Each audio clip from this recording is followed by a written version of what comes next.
Bien-aimés dans le Seigneur, bonsoir ou bonjour, ça dépend à l'heure de laquelle vous nous suivez. C'est la sœur Rosette et je suis en ces lieux ce soir sur ces plateaux pour parler de la naissance du Christ, c'est-à-dire Noël. Je suis avec mon frère en ces lieux, un frère que j'aime tant, un serviteur de Dieu du nom de Francis. Bonjour frère Francis. Bonjour. Et bienvenue sur notre plateau. Merci. Nous sommes très heureux de vous recevoir ce soir. Merci beaucoup. Bonne fête de Noël et bonne fête de Nouvel An. Merci vraiment. Ok, nous allons donner l'occasion à notre frère de se présenter lui-même. Caribou. Je m'appelle Frère Francis. Je suis de l'église JCC. Jésus-Christ est la clé du ciel. Des visionnaires à Isaac Monebato. Et voilà, c'est tout. Ok, ce soir on est en ce lieu pour parler de Noël. Noël que beaucoup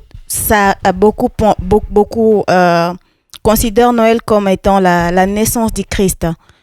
Mais est-ce que vous pouvez nous parler un peu de Noël parce que les gens comprennent la fête de Noël différemment et nous voudrions un peu comprendre en profondeur ce que c'est Noël. Voilà. Noël, c'est quoi? Nombre de gens définissent Noël étant comme la naissance de notre Sauveur, de notre Rédempteur, c'est-à-dire le Sauveur de l'humanité. Et ces gens se limitent par là. Mais ce soir, j'aimerais que nous puissions décortiquer ou parler de notre point qui est très, très important concernant Noël. D'abord, Noël, c'est une fête à double casquette. Ok. C'est-à-dire, la première casquette est celle de dire que c'est la naissance de notre Sauveur. Donc, le Sauveur de l'humanité, le Rédempteur de l'humanité, qui est Jésus-Christ, n'est-ce pas? Bien sûr. Mais la seconde casquette est celle de dire que Noël, c'est le retour du royaume de Dieu sur terre. Le royaume perdu. Et voilà, il est de retour. Voilà, c'est ça. Et la troisième, c'est le retour du pouvoir et autorité aux ayants droit. Qui veut tout simplement dire l'homme. Wow. Voilà, c'est ça. Comment est-ce que vous expliquez le fait que la naissance du Christ ou sa venue sur terre peut restaurer la vie des gens ou peut apporter le royaume de Dieu dans nos vies? Voilà, c'est une bonne question. Alors là, la Bible, elle est très claire sur ça. Parce que le retour du royaume sur terre, instauré, comme vous l'avez bien dit, par Jésus-Christ. Donc Noël, c'est le retour du royaume de Dieu, instauré et restauré par Jésus-Christ lui-même. Voilà. Alors, comment expliquer ça? C'est très simple. Très simple. Comment expliquer le fait que Noël est le retour du royaume? La Bible nous dit ceci. Dans le livre de Luc. Luc 4, 42 jusqu'à 43. La Bible dit ceci. Dès qu'il fut jour, Jésus sortit de la maison et se rendit dans un lieu désert. Les foules se mirent à sa recherche. Suis-moi très bien. Et après l'avoir rejoint, voulurent les retenir pour qu'ils ne le quittent pas. Mais Jésus, il leur dit, je dois aussi annoncer. Annoncer veut dire prêcher la bonne nouvelle du royaume de Dieu aux autres villes, car, écoutez maintenant, très important, car c'est pour cela que Dieu m'a envoyé. Tu comprends ça? Il dit, non, moi je suis venu, mais c'est pour annoncer la bonne nouvelle du royaume. Et c'est à cette cause-là que moi, Jésus-Christ, j'étais envoyé par mon Père. Tu vois? Et c'est pourquoi je dis que c'est la restauration et l'instauration du royaume de Dieu, le royaume qui est perdu, voilà, aux ayants droit, qui sommes, n'est-ce pas, nous, les chrétiens ou les hommes. Tu vois? Et d'ailleurs, si vous regardez dans la Bible, Jésus-Christ, il ne prêchait que du royaume de Dieu. Il ne prêchait que du royaume de Dieu. Alors, nous allons lire notre verset, notre livre, dans le livre de Matthieu 4, 23.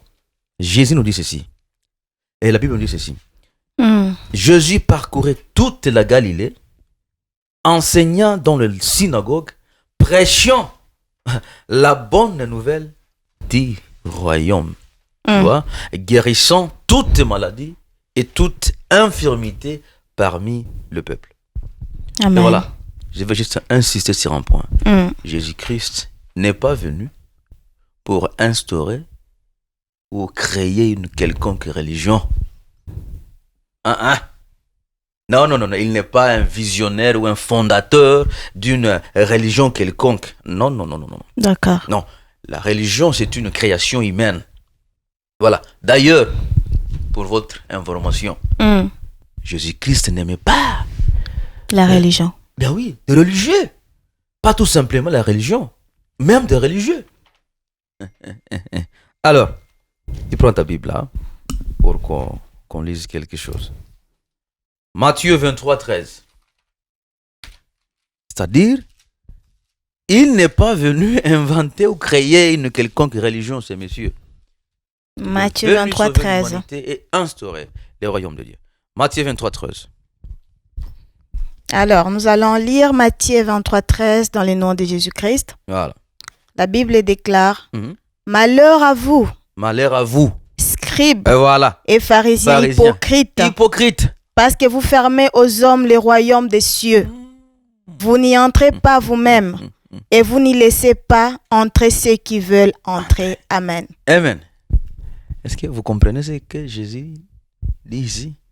Il dit ceci. Malheur à vous, scribes. Malheur à vous, pharisiens. Pharisiens, c'est une sorte de religion. Alors, les scribes étaient les enseignants, n'est-ce pas, les spécialistes de la loi. Alors, il dit, vous, hypocrites. Pourquoi? Parce que vous fermez aux hommes.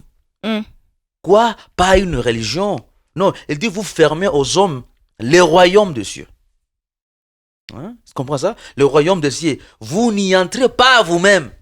Des religieux, tout ce que vous voyez là, avec leur titre, des religieux là. Il dit, vous n'y entrez pas vous-même. Tu vois? Et vous fermez le royaume de Dieu à ceux qui veulent y entrer. Tu vois? Donc Jésus-Christ n'aime pas de religieux. Il n'aime pas la religion. Il n'est pas venu instaurer une quelconque religion. Il est venu, n'est-ce pas, restaurer le royaume de son Père, son royaume à lui propre. Tu vois? Alors, nous lisons en Matthieu 5, 20. Nous allons voir là ce qu'il nous dit encore. C'est Jésus-là. Il dit ceci. Car je vous l'ai dit, si votre justice ne surpasse celle des scribes et des pharisiens, vous n'y entrerez point dans le royaume de Dieu. Tu vois? Donc Jésus-Christ n'est pas venu inventer une quelconque religion. Un point. Alors, si je me permets de vous poser une question. Voilà. C'est quoi ce royaume des cieux que Jésus est venu nous apporter sur terre? Alors là, ça devient intéressant. Alors, avant de répondre à cette question, il y a des choses ici qui sont très importantes.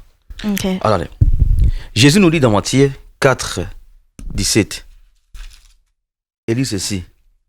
À partir de ce moment, Jésus commença à prêcher en public en disant, repentez-vous. Pourquoi? Car le royaume des cieux est proche. Ça, c'est la Bible. Donc, d'une autre manière, il dit ceci. Changez. Parce que le royaume de Dieu est ici. Amen, est arrivé. Donc, il faut que vous changez. C'est-à-dire que le royaume des cieux était lui-même. Oh là là. Mais c'est comme si vous... Amen, amen. Mais c'est ça. C'est bien lui, le roi de ce royaume. Il est venu instaurer son royaume ici.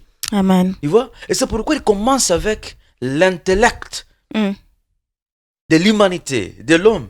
Il dit, non, je suis venu instaurer un royaume ici.